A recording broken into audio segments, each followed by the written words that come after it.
Koyun içini şeye, pamuğu koyun.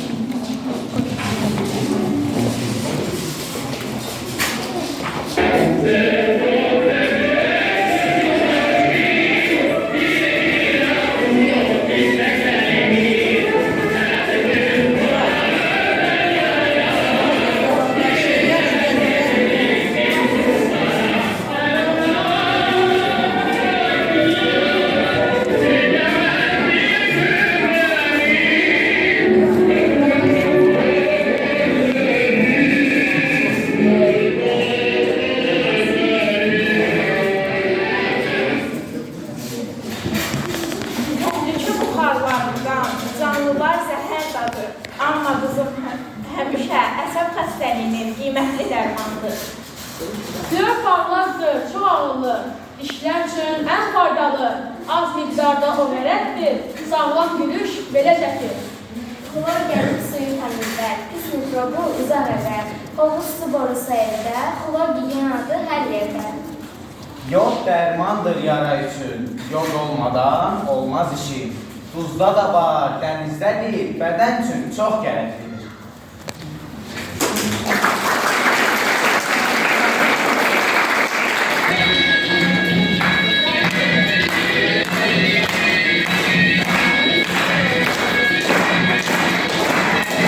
Hamile tehlikesi olan yalan tablosu. Bu ablam nefesi çıkarır, ne istilik yayır, amma izleyiciye eyni heyecanı yaşatır.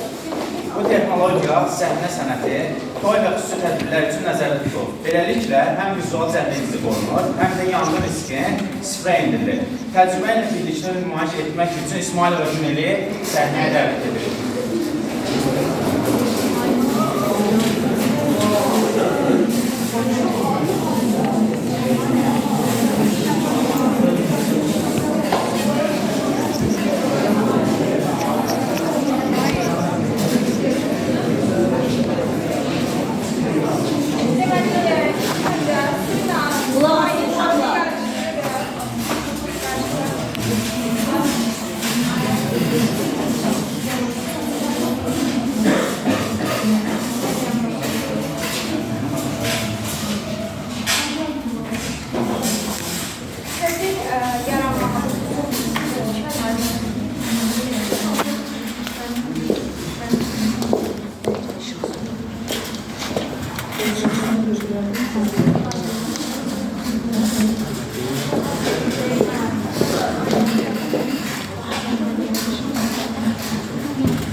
Daha sonra tədbir göstərərək sonrasını əlavə edirik.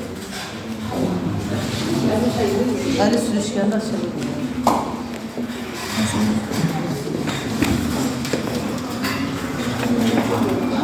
Saçın gözü, saçın yalan.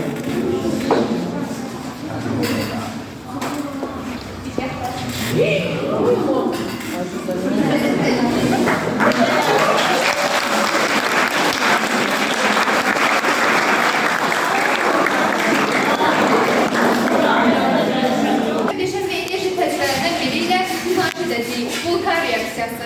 Bu reaksiyada sadə maddələr birləşərək qısa zamanda güclü qaz ayrılması və köpüklənmə ilə vulkan püskürməsi effekti yaradır.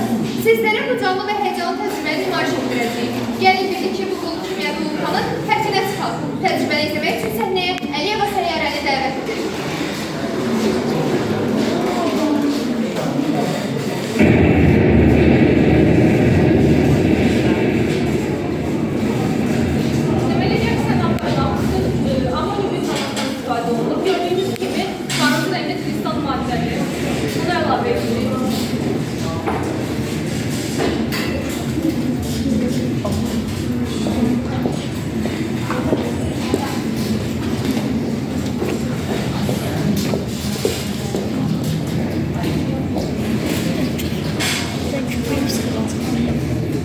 Yok, bir